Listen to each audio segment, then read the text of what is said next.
Hey, what's up? It's Jim, and today I'm going to talk about the film Mission Impossible: Rogue Nation. The Mission Impossible film series has become a very reliable, enjoyable, entertainment blockbuster franchise. In a lot of ways, more so than any other franchise I can think of that started in the 90s and has kept going for this long. With the exception of the second one, every one I've enjoyed immensely, and every one has had a different director and has kind of done its own thing. It's a little more like an old school franchise. Each entry feels like a standalone. It has continuity, but then doesn't care about its continuity at the same time. It's more interested in stunts and practical action sequences than CG, especially at a time during when this franchise has existed, which is a very CG heavy time. You think of every one of the Mission Impossible films, they're all practical stunts and practical effects, which is a pretty amazing thing. I mean, there are certain CG things in these films, but that's not really why you're seeing them. That's not what you're wowed by. You're wowed by Tom Cruise is in this room and he's suspended by these wires and he has to do this crazy stunt, not make a sound or sweat or anything. He's jumping on a building. He's hanging off a plane. And there's not many big mainstream franchises that are really that interested in it, and especially a movie star who's been around this long who can still do that just as well and wow you. Even though it's using the IMAX, which is more of the modern movie landscape, it's kind of taking a page from classic Hollywood blockbusters where it wants to wow you, and that's the real Hollywood showmanship that comes out of Tom Cruise and these Mission Impossible movies that kind of keeps people coming back. You're so into it, you're having so much fun, you're so thrilled by it that it just makes you want to keep coming back over and over again. And Rogue Nation continues that Mission Impossible tradition of thrilling and entertaining the audience in a real Hollywood showmanship blockbuster fashion that very few Hollywood franchises can do as well as the Mission Impossible movies have.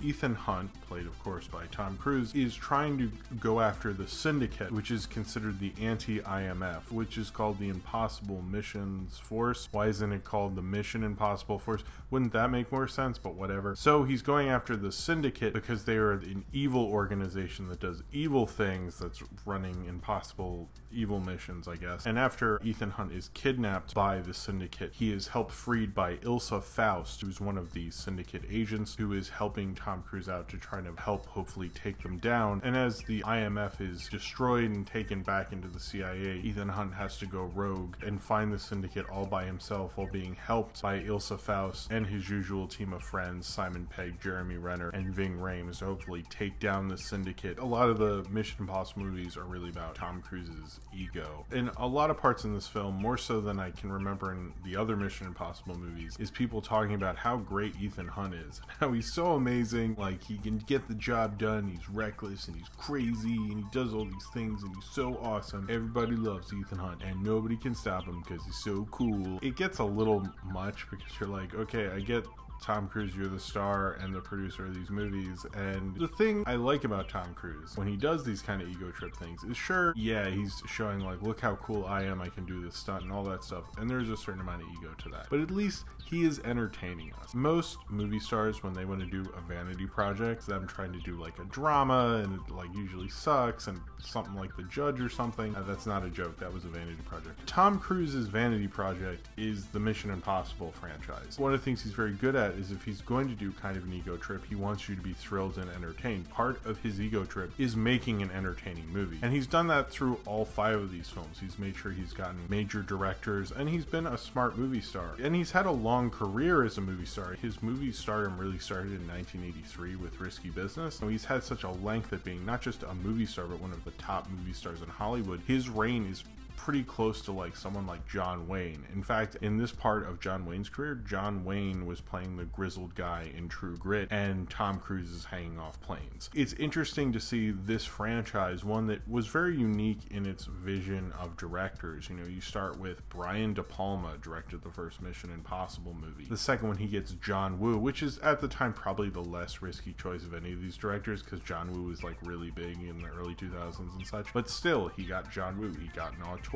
yet again, and then he goes and gets J.J. Abrams and has J.J. Abrams direct his first feature film, and then he had Brad Bird make his live action debut. Christopher McQuarrie, who has previously directed films that I really didn't have a lot of faith in him as a director. I've actually seen all his films in theaters, oddly enough. The Way of the Gun and Jack Reacher, and now this is probably the most sequel feeling of all of the Mission Impossible movies. The previous Mission Impossible films felt more like standalone adventures, like James Bond installments, which definitely surely feel like sequels, but this feels more sequel-y. It tries to have a lot more continuity than we've seen in the other films before. It's definitely feeling like it's leaving off where the last one did, because the last one he talks about how he wants to go after the syndicate. It kind of leaves out things like Ethan Hunt's wife, who was important to the third and the fourth one, but seemingly is not mentioned at all. So did she die? Are they still married? Maybe he doesn't talk about that stuff at work. I don't know. Same with Paula Patton is not in this movie. Apparently she had a scheduling conflict, supposedly. These films have always played loose with their continuity, but it feels like they're trying to use it a little bit. This is actually Christopher McQuarrie's best directed film. The action sequences are amazing. I actually have a lot more faith in him as a director after watching this film. He certainly knows how to direct a really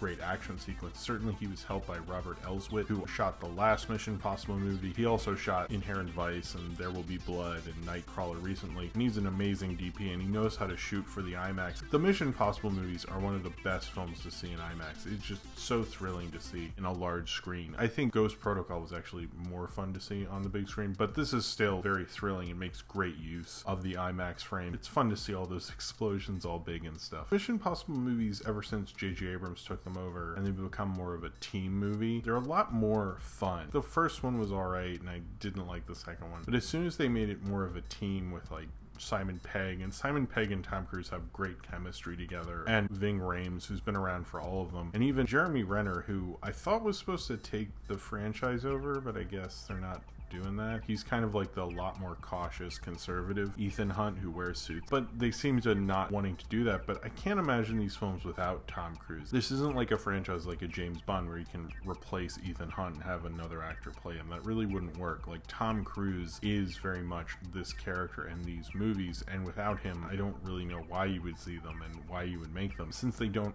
really have that much to do with the TV show, although apparently the Syndicate was the main antagonist in the TV show. I know they play loose also with their adaptation. They kind of just do their own thing, but this one at least is making better use of the TV show. And I know when Abrams came on as a producer, he wanted to use more of the team aspect that the show was known for, rather than the Tom Cruise's Ethan Hunt is awesome movie, which it still pretty much is. These are kind of like more older school Roger Moore-ish James Bond movies. They're kind of like if the Pierce Brosnan type of James Bond movies actually turned out to be good post GoldenEye, with the gadgets and with the set pieces. And if you don't like the seriousness of the modern Bond movies, I would actually say the Mission Impossible franchise fulfills that need a lot better than the actual James Bond movies right now. The mystery going on throughout it, you can actually follow. I feel like in a lot of spy movies, by the time you get to the end, you're like, wait, what's going on? You're just kind of like, I'll just go with it because I want to see an explosion and stuff. And Rogue Nation, I actually think, was fairly good at keeping you into the mystery of it, and you could follow it fairly well, so you weren't just like a passenger to all this going on, so you could just be led to another set piece, even though the set pieces were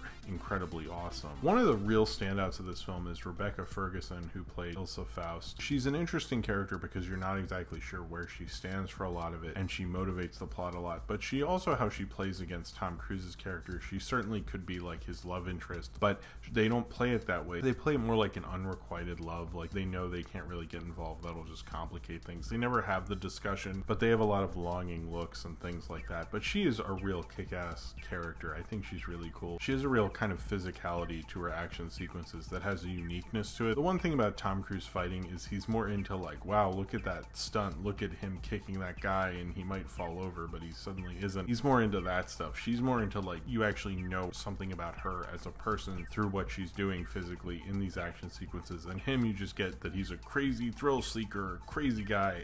She feels a little more multi-dimensional than actually the main character. You're kind of gravitating more towards her because of that. This film very much plays like a sequel to Ghost Protocol, and Ghost Protocol is probably one of the best big blockbuster action spectacles that we've had this decade, and it's a hard movie to top, but this film follows it up fairly well. And I think what these films are always great at is being big, amazing spectacle blockbusters and actually understanding the Hollywood spectacle of it and leaving you going, wow. That's a certain part of the movie movies that a lot of times when we have all this CG stuff and we have superheroes who obviously can't do their own stunts, we don't really have that thrill. And it is kind of more of an old-fashioned kind of Hollywood thing. Oh man, you can believe Steve McQueen rode his motorcycle like that? Rogue Nation continues that, but that's just the fun of the Mission Impossible movies. Hollywood and the whole blockbuster system is at its best when they make films like this, and I think Mission Impossible Rogue Nation shows the best at what Hollywood can offer in a very Hollywood studio way by one of its biggest and longest lasting movie stars. It's an interesting franchise because I don't think a lot of movie stars would want to make their fantasy franchise a real encapsulation to what Hollywood can do with a big action Hollywood spectacle. Most of them would want to make an awards picture or something. But you know, Tom Cruise worked with Kubrick and P.T. Anderson, so I think he's good. So, you know, they're not stupid like the Fast and Furious films where you're like ironically liking them and stuff. They're like genuinely fun, awesome spy movies. Kingsman, there's a lot of stuff going on intellectually, and it's probably more referential and interesting in a lot of ways. And maybe the James Bond films are a lot smarter, and some of the sequences feel like they're James Bond sequences on steroids filtered through Red Bull. I don't feel cynical when I'm watching them. It's like you genuinely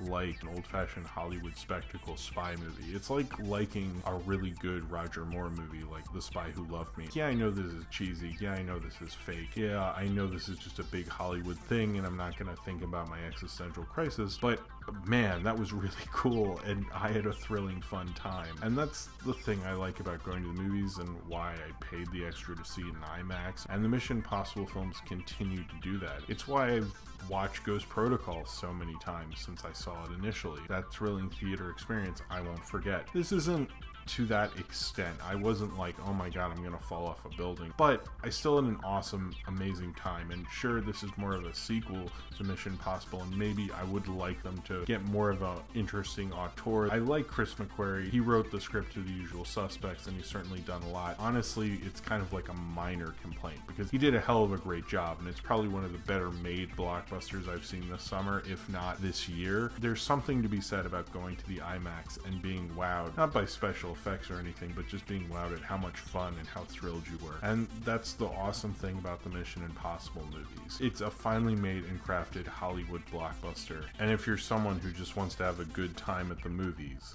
there's nothing wrong with that. So if you have seen Mission Impossible Rogue Nation and you would like to talk about it, then comment below in the comments and subscribe if you would like to.